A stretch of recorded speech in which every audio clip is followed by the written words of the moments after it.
இந்த எல்லா கொரியன் ட்ராமாவுக்கு அந்த லவ் கதைகளுக்கெல்லாம் வந்து பார்த்திங்க அப்படின்னா அந்த வாட்பேட் அப்படின்னு ஒரு சைட்டில் வந்து நிறைய ஃபேன் ஃபிக்ஷன்லாம் எழுதுவாங்க. அதாவது ஒரிஜினலாக வர சீரியலை விட அந்த கதாபாத்திரங்களை வச்சு இவங்களாக யோசியாக எழுதுறது. அந்த மாதிரி வந்து சில சமயம் மகாநதி சீரியல் கூடலாம் ஃபேன் ஃபிக்ஷன்லாம் நிறைய இருக்கும். விஜய் காவேரிக்காக எழுதப்பட்ட சில விஷயங்கள் எல்லாமே அந்த மாதிரி வந்து எழுதுனவங்க கூட வந்து பெட்டராக எடுத்துகிட்டு போவாங்க போல். இங்கே நடக்கிற கூத்தெல்லாம் வந்து பார்த்தா லெட்டர் எழுதி வச்சுட்டு போகிறது, ஃபோனை வந்து பேட்டர்னை கண்டுபிடிச்சி இன்னொருத்தங்க டெலிட் பண்ணி விட்றது, அதுக்கப்புறம் வந்து பார்த்திங்க அப்படின்னா வந்து கையில் கொடுக்குற அந்த ஒரு இதை ட்ரான்ஸ்ஃபர் ஆஃப் ஓனர்ஷிப், அதாவது கம்பெனியில் பாதி ஷேர் கொடுக்குறேன் அப்படிங்கிறதுக்காக வச்சுருக்க ஃபார்மை படித்து கூட பார்க்காம கையெழுத்து வேகமாக போட்டுட்டு டிவோர்ஸ் பேப்பர் தானே அவ்வளோதான் என்னை அனுப்பிவிட போகிறீங்க தானே நான் இப்போ துணி முடிச்சு வச்சுட்டேன் அப்படின்னு வளர்றது ஒரு ஹீரோயின். அதுவும் வந்து காவேரி அவ்வளோ அறிவாக காமிச்சிட்டு இப்போ வந்து கம்ப்ளீட் மட்டியாக காமிக்கிறதுன்னு கொண்டு போயிட்டுருக்காங்க.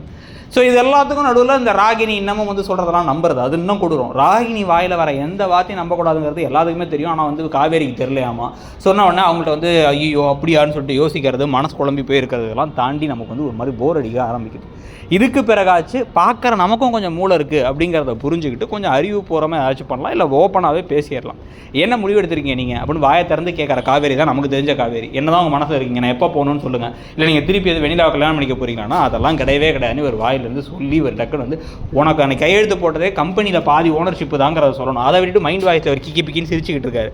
அதை விட்டுட்டு அதே மாதிரி வந்து நம்ம 2 பேர் தான் ஒன்றா இருக்க போகிறோம், அந்த பொண்ணை வந்து நம்ம வந்து ஒரு அக்கறையில் பார்த்துக்கிறோமே தவிர அதை தாண்டி வேறு எதுவும் கிடையாது அப்படிங்கிறத புரிய வைக்கலாம். எல்லாத்துக்கும் நாள் வச்சு 10 நாள் கழிச்சு சொல்லுவேன், 15 நாள் கழிச்சு சொல்லுவேங்கிறது நமக்கே கடுப்படிக்குது. உங்களுக்கு என்ன தோணுது?